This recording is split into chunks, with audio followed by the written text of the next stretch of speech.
स्वागत है आपका युवा चैनल पे। मेरा नाम शेख इरफान। आज मैं उम्मीदवार की झड़पी उम्मीदवार की मुलाकात लेने आया हूँ। सर जी, आपका परिचय दीजिए। नमस्कार, मी गोविंद शिवसाम लांडगे. या परिसरातील या तालुक्यातील सर्व लोक मला बंटी सर या नावाने ओळखतात. गांव का नाम क्या है सर? मी बनवस या गावचा रहिवासी असून बनवस जिल्हा परिषद सर्कलमध्ये निवडणुकीच्या रिंगणात उतरलेलो. कौन सी पार्टी से? मी शिवसेना शिंदे गट या पार्टीकडून या निवडणुकीच्या रिंगणामध्ये उतरलो. सर, विकास के बारे में क्या कहना है आपको?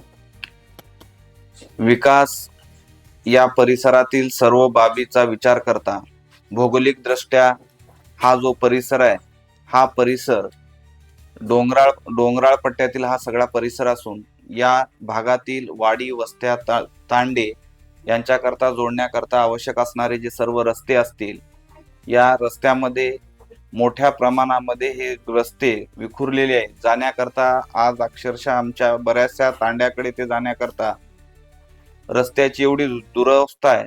कारण की पेशानं मी स्वतः एक शिक्षक आहे आणि शिक्षक असल्यामुळे या परिसरातील शैक्षणिक वातावरण सुधारण्याकरता या परिसरातील जिल्हा परिषदच्या शाळा आम्हाला प्रगतीपथावर आणण्याकरता या यंत्रणेमध्ये आम्हाला काम करायचं आणि या परिसरामध्ये या सर्व अनुशेष फार मोठ्या प्रमाणात आहे. हा अनुशेष भरून काढण्याकरता आम्हाला या निवडणुकीमध्ये उतरायचं. जिला परिषद पे उम्मीदवार आप चुन के आने के बाद सबसे पहला काम क्या करेंगे सर? निवडून आल्यानंतर आम्हाला पहिलं जे काम करायचंय, तर या परिसरातील शैक्षणिक क्षेत्रामध्ये आम्हाला प्रथम क्रांती घडून आणण्याकरता जिल्हा परिषद शाळांना एक चांगला रोडमॅप देऊन तिथं एक चांगले शिक्षक प्रत्येक शाळेमध्ये उपलब्ध करून, आज बऱ्याच शाळांमध्ये शिक्षकांची कमतरता आहे. ज्या शाळांमध्ये 4 पद आहेत, 5 पद आहेत, तिथं आजही 3-3, 4-4 पदांच्या व्हॅकन्सी जशाच तशा शिल्लक आहेत. तर माझं पहिलं टार्गेट असेल की या परिसरामध्ये निवडून आल्यानंतर या परिसरातील असणाऱ्या सर्व जिल्हा परिषद शाळेमध्ये योग्य शिक्षक नियुक्त करून येथील विद्यार्थी घडवणे हे मुख्य ध्येय ठेवून मी पहिलं काम मी या पद्धतीने करणार. आरोग्य केंद्र के बारे में क्या कहना? या परिसरामध्ये सध्या प्राथमिक आरोग्य केंद्र कोविडच्या काळामध्ये सुरू करण्यात आलं, परंतु त्यावेळेस जिल्हा परिषद अस्तित्वात नव्हती. जिल्हा परिषदचा कार्यकाळ संपल्यानंतर आज तागायत इथं या प्राथमिक आरोग्य केंद्रामध्ये पूर्ण कर्मचाऱ्यांची भरती नाही. अजूनही इथं पूर्ण जवळजवळ 37 लोकांचा स्टॉप आवश्यक आहे, परंतु इथं 3-4 कर्मचाऱ्यावर हे आरोग्य केंद्र चालू आहे. या आरोग्य केंद्रामध्ये आम्हाला प्रथमतः सर्व डॉक्टरांची नियुक्ती करून त्या ठिकाणी असणाऱ्या सर्व स्टॉपची नियुक्ती करून हे प्राथमिक आरोग्य केंद्र सुरुवातीला सुरू करून या परिसरातील डोंगराळ परिसरातील लोकांना आरोग्य सुविधा भेटण्याकरता प्रयत्न करायचे. मी आपल्या परिसरामध्ये 2017 पासून चळवळीच्या माध्यमातून आपण पीक विमा, प्रधानमंत्री फसल विमा योजनेच्या माध्यमातून काम करत असतो.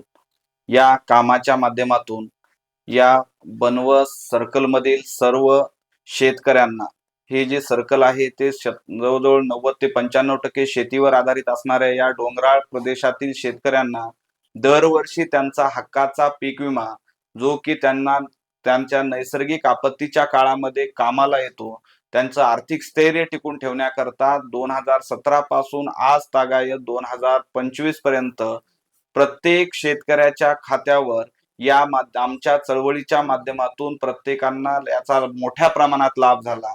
जर सरासरी पाहायला गेलं तर या 7 वर्षामध्ये 2.5 एकरवाल्या शेतकरी जरी असेल तर तो 1.5 ते पावणे 2 लाख रुपये इतकी मदत त्याला या पीक विम्याच्या माध्यमातून, या चळवळीच्या माध्यमातून मिळाली.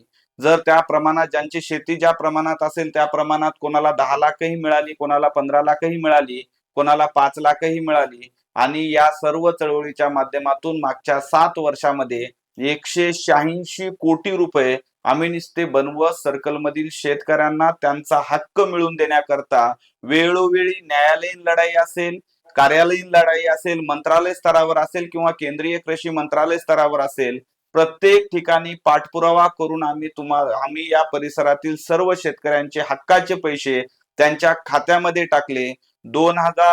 20चे पैसे आम्ही 2025 मध्ये हायकोर्टाचा निर्णय घेऊन आपल्यापर्यंत आपल्या खिशापर्यंत पोहोचवले.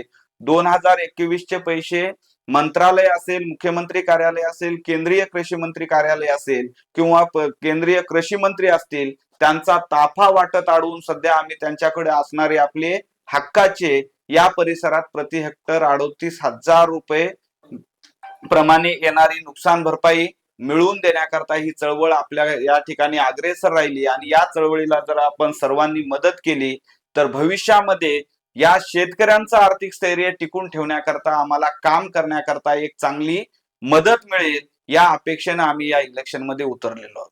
चैनल के माध्यम से क्या कहना चाहेंगे सर आप? मी परिसरातील लोकांना एकच आव्हान करतो की बाबांनो, आपल्याला आतापर्यंत या परिसरामध्ये विकासाच्या बाबीवर कोणी बोलायला तयार नाही. आज आपल्या आरोग्य असेल, शेती असेल, शेतीच्या प्रश्नामध्ये आपण तर पाहिलेलं आहे, आपल्या शेतीच्या प्रश्नाबद्दल कोणीही इथं एकही प्रश्न आपल्याला विचारायला तयार नाही. प्रत्येक जण हा फक्त निवडून यायचे म्हणून या ठिकाणी अचानकपणे आलेला उमेदवार आहे. मी आपल्या परिसरामध्ये तुमच्या प्रत्येक प्रश्नावर मागच्या 8 वर्षापासून या शेतकऱ्यांच्या विविध प्रश्नावर आवाज उठवून तुमच्या वेळोवेळी कामाला धावून येणारा उमेदवार आहे. आणि आपले प्रश्न त्या सभागृहात मांडण्याकरता सर्वांनी एक वेळेस आपल्या परिसरातील तुमच्या सर्वांच्या सोबत असणारा, तुमच्या वेळोवेळी संकटाला धावून येणारा एक तुमच्यातलाच मुलगा या जिल्हा परिषदच्या सभागृहात आपण पाठवावा, एवढं आव्हान मी तुमच्या चॅनलच्या माध्यमातून करतो.